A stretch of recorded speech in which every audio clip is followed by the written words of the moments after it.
Resonance.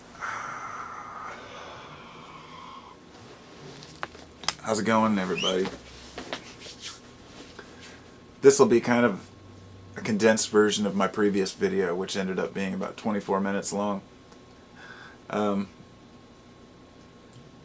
It was really kind of sums up part of what I was talking about that I never really covered, which was that bold claims, the most bold claims, almost always fail if they're made by only a few people. And the bold claims that are made by a few people that do end up being true are usually things that are ridiculed because they've been tested so many times and shown to be false. And somehow we can defy the odds, and things that we thought were ridiculous can become true. And all you have to do is look at history 100 years ago. The things that we thought were impossible that we have today. The things that our ancestors fought for and wanted.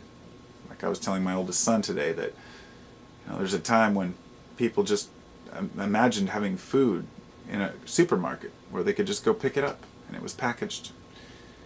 And today we're kind of angry at ourselves for allowing it to get this far. And we want to go back to the old ways.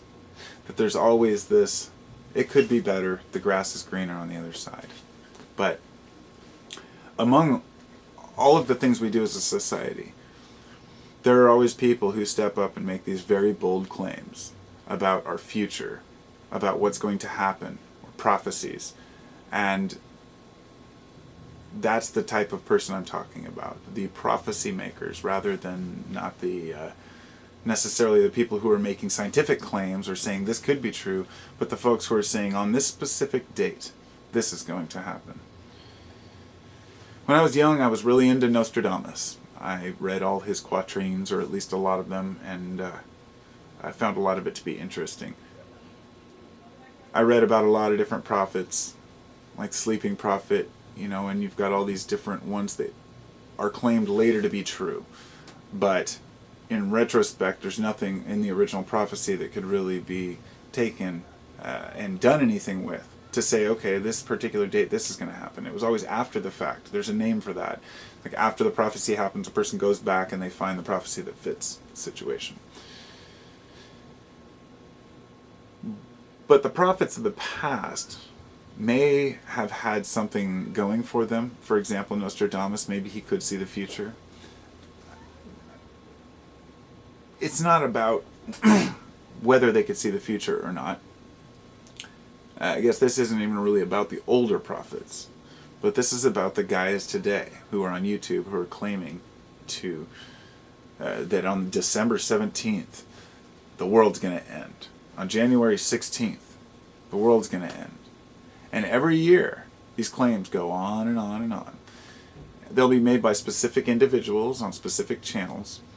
And when nothing happens, the person just eliminates the video or says, oh, well, it's still coming, it's just next year. Now, what amazes me is not that people make these prophecies, but that, A, there's really no basis to go on, except they want recognition for maybe being right, which, of course, if it was the end of the world, I guess nobody would be there to confirm it for you. But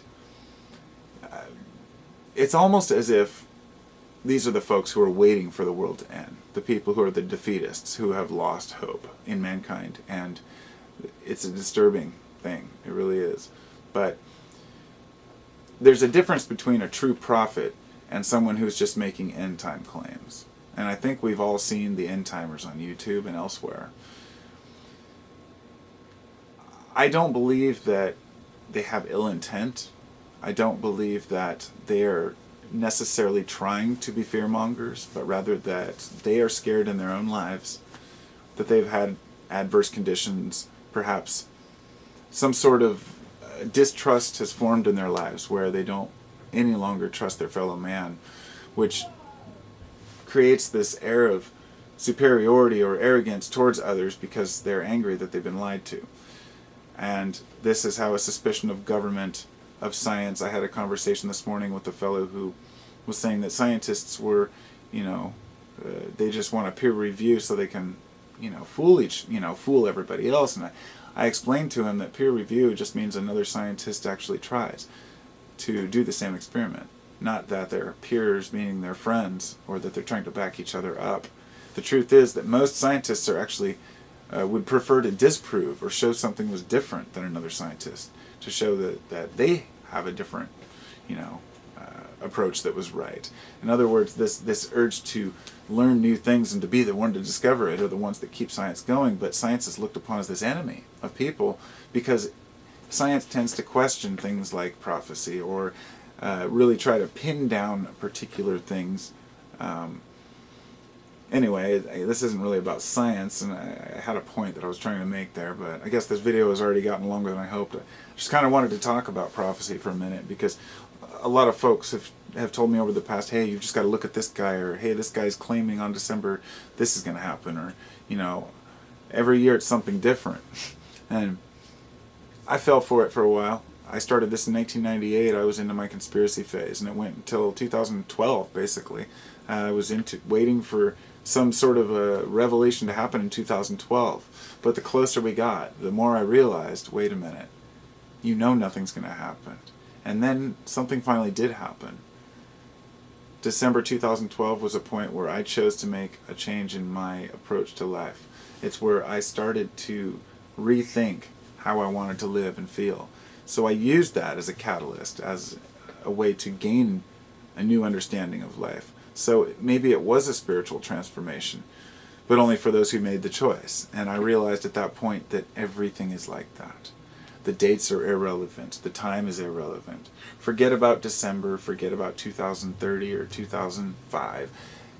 Just live in the moment and understand that this is what matters. That we're either living in the past or waiting for some future date is going to taint what you're doing with your life right now. And it's important we don't taint what we're doing with what we think might happen. I mean, we wouldn't want to live our life as if the world's going to end next year, obviously. We want to live our lives to the fullest. So, that's my message. And I hope to talk to y'all soon. Remember to smile and don't let other people tell you how